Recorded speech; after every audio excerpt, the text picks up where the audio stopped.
In 2006, Six Flags Great Adventure in Jackson, New Jersey would open what is still considered to this day to be one of the world's greatest roller coasters, El Toro.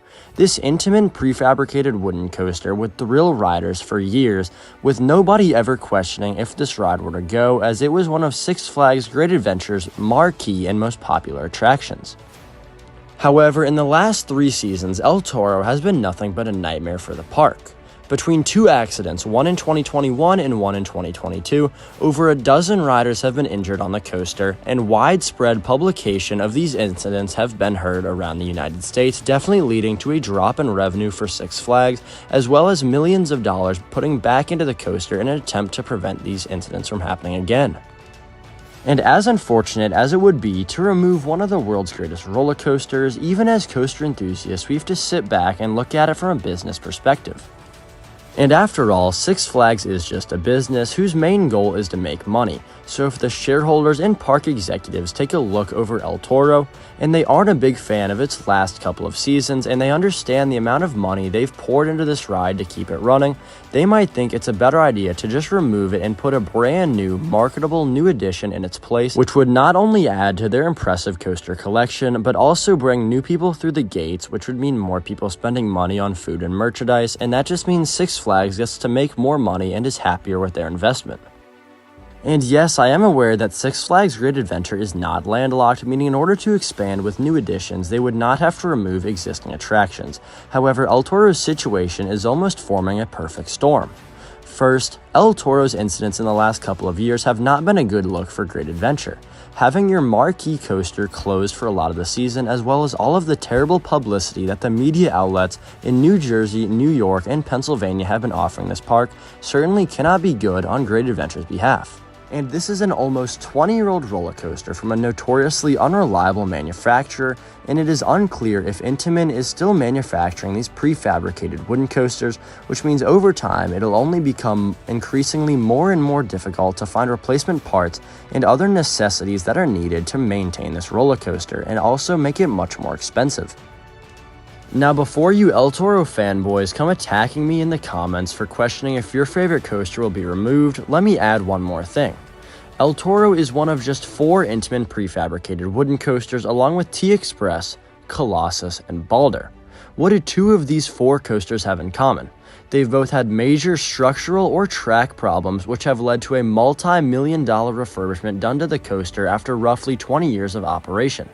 Both Balder and Colossus have been closed for up to a year each, as Intamin came in had to supply almost fully new track and redone supports to both of these rides in order to make them operable again.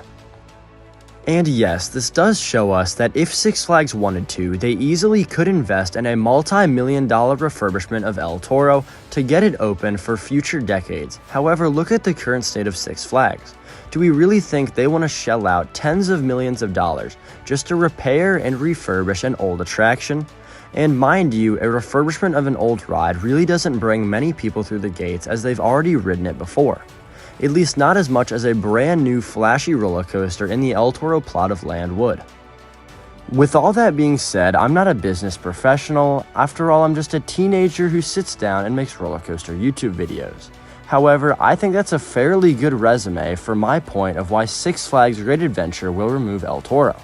However, before this video ends, I want to go over a few rides or roller coasters that could replace one of the world's greatest wooden roller coasters in the case that it does get removed.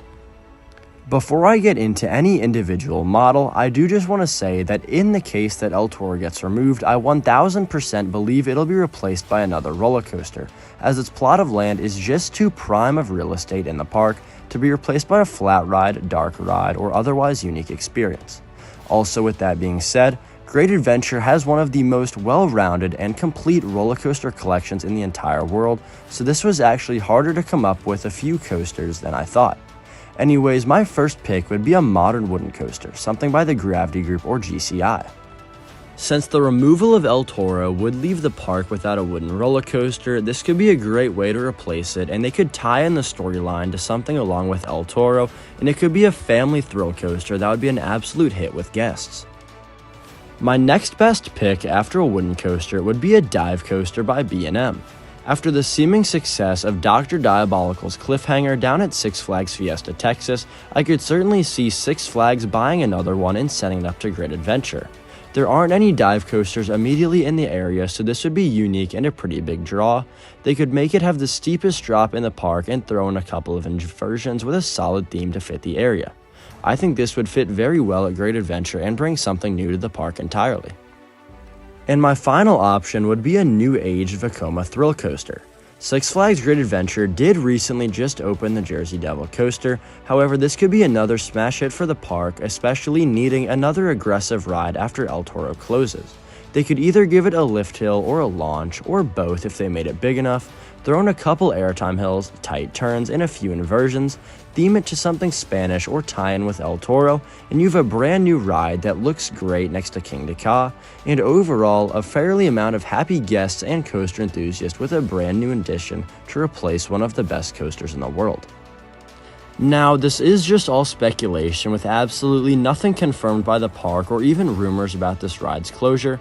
However, that's just about all I have regarding the future of El Toro at Six Flags Great Adventure.